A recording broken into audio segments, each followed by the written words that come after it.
Joining me now, Kimberly Strassel, member of the editorial board of the Wall Street Journal for the last 13 years, and she writes the weekly Potomac Watch political column. Kimberly, great to have you with us.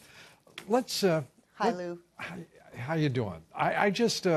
We got to start with, if we may, this outright propaganda blitz being launched by taking an escalating move by the Dems against this president. Your thoughts?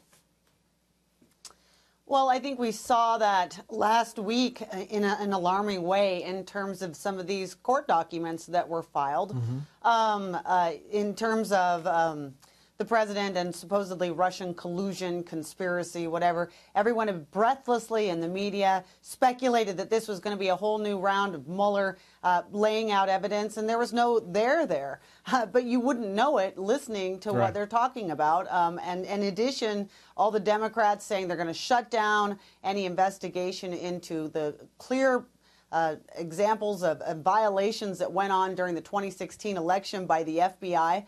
But they are going to launch a fusillade of new investigations into Trump. So this is an all-out war against his presidency. And talking with congressmen, senators, whomever, Republicans, I mean, they act like this is just another walk in the park, that it's just the Democrats attacking the president. That's fine. They won't stand up and defend him. They won't call for the end of the special counsel. They will not decry the ludicrous and obscene assault by the left and the radical Dems against this president. I really believe we may be seeing the unwinding of the Republican Party itself because of the conflicted leadership teams in both the House and the Senate. Your thoughts? Well, you do make a very good point, Lou, that this is not politics as usual. And I keep trying to point that out when I talk about the FBI, okay? Just from the broadest level, you have to step back and remember, this was a government agency, a law enforcement agency with extraordinary powers investigating a presidential campaign on the basis of information it received from the rival presidential campaign. That is, in a sense, essentially training government on your political enemies.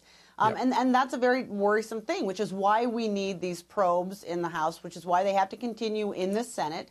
And it's why we ultimately need the president to release and disclose and make transparent all of these documents so that the American public can see the degree to which politics has become weaponized.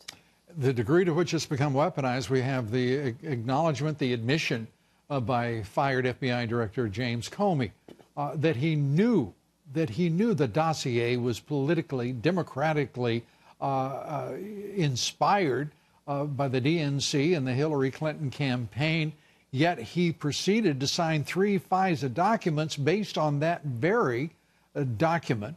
It also means that Rod Rosenstein, 8 months later, was calling for a special counsel because of a Democratic senator, Mark Warner, on the Senate Intelligence Committee, the ranking member, and he had to know that the very same thing that the FBI director knew, that was an unverified dossier that was used for at least 3 FISA warrants.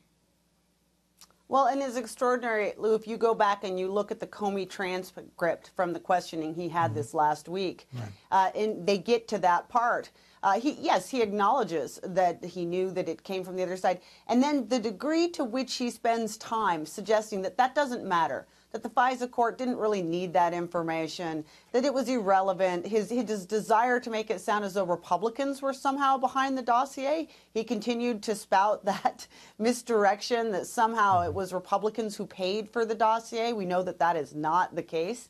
But, you know, for a guy who couldn't seem to remember hardly any important details when put under questioning, he had his talking points refined to golden. And all of those things he just kept saying again and again. It's misdirection. He knows that it wasn't appropriate. Kim Strassel, always good to talk with you. We thank you for being with us.